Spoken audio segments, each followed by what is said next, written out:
அனைவருக்கும் வணக்கம். நம்ம டெய்லியும் banking and SSC point of வியூல 5 கொஸ்டின்ஸ் கரண்ட் அஃபேர்ஸ்லேருந்து பார்க்குறோம்.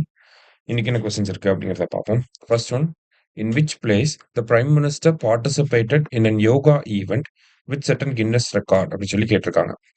அதாவது சொல்லி பார்த்தீங்கன்னா, நமக்கு yoga international yoga day June 21 வந்து நடக்குது இல்லையா? ஸோ இந்த யோகா டே அப்ப நம்ம பிரைம் மினிஸ்டர் வந்து ஒரு பிளேஸ்ல வந்து ஒரு வழக்கமா ஒவ்வொரு வருஷமும் ஒவ்வொரு பிளேஸ்ல வந்து யோகா பண்ணுவாங்க இல்லையா? ஸோ இந்த வருஷம் வந்து ஒரு பிளேஸ்ல வந்து யோகா பண்ணியிருப்பாரு. ஸோ அது வந்து பார்த்தீங்கன்னா, நம்பர் ஆஃப் பார்ட்டிசிபென்ட்ஸ்க்கு வந்து கின்னஸ் ரெக்கார்ட் அந்த மாரி நெறைய ரெக்கார்ட்ஸ் வந்து பிரேக் பண்ணியிருக்கு. சரியா? ஸோ அதனால இது கொஞ்சம் முக்கியமா இருக்கு. எந்த பிளேஸ்ல வந்து அவர் பார்ட்டிசிபேட் பண்ணாரு அப்படின்னு சொல்லி.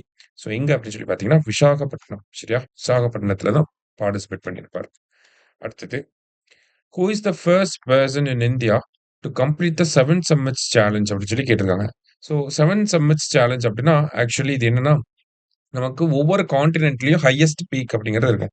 எக்ஸாம்பிள்க்கு ஆஃப்ரிக்கானா கிளிமஞ்சாரோ, அ ஏசியா அப்படின்னா மவுண்ட் எவரெஸ்ட் அதெல்லாம் சொல்றோம் இல்லையா? அந்த மாரி 7 கான்டினென்ட்ஸ்க்கும் 7 பீக்ஸ் வந்து இருக்கு இல்லையா? அந்த 7 பீக்ஸ வந்து அந்த அதனுடைய பீக்குக்கு போறது தான் 7 சம்மிட்ஸ் சேலஞ்ச் அப்படின்னு சொல்லி சொல்லுவாங்க. ஸோ ஃபர்ஸ்ட்டு இந்தியாலருந்து யார் இத பண்ணி முடிச்சிருப்பாங்க அப்படின்னா, சத்யரூப் சித்தாந்தா அப்படிங்கிறவரு பண்ணி முடிச்சிருப்பாரு. ரீசென்ட்டா பார்த்தீங்கன்னா, தமிழ்நாட்ட சேர்ந்த முத்தமிழ் செல்வி அப்படிங்கிறவங்க பண்ணி முடிச்சிருக்காங்க. சரியா?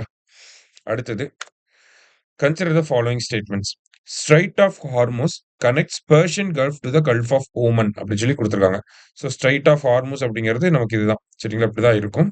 இந்த பெர்ஷியன் கல்ஃப் இங்க இருக்கும். இங்க வந்து கல்ஃப் ஆஃப் ஓமன் வந்து இருக்கும். இது வந்து ஈரான். ஓகேங்களா?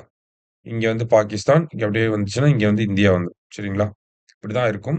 ஸோ ஸ்ட்ரெய்ட் ஆஃப் ஹார்முஸ் அப்படிங்கிறது பெர்ஷியன் கல்ஃபையும், கல்ஃப் ஆஃப் ஓமனையும் கனெக்ட் பண்ணுது. It is a major crude oil trade route அப்படின்னு சொல்லி குடுத்துருக்காங்க.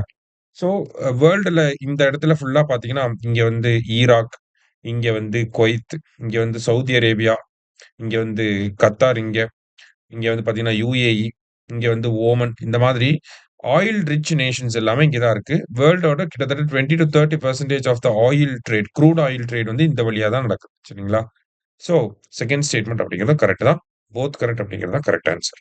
அடுத்தது, which of the following language is not a recognized language as per 8th schedule of Indian Constitution?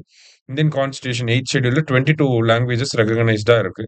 அதுல இல்லாதது எது அப்படின்னு சொல்லி கேட்டீங்கன்னா, நமக்கு ராஜஸ்தானி அதுல இல்ல. சரிங்களா? உருது இருக்கு, நேபாளி இருக்கு, காஷ்மீரி இருக்கு, இதெல்லாம் இருக்கு. ஆனா ராஜஸ்தானி கிடையாது. இங்கிலீஷ் அப்படிங்கிற எதுவுமே கிடையாது. சரிங்களா?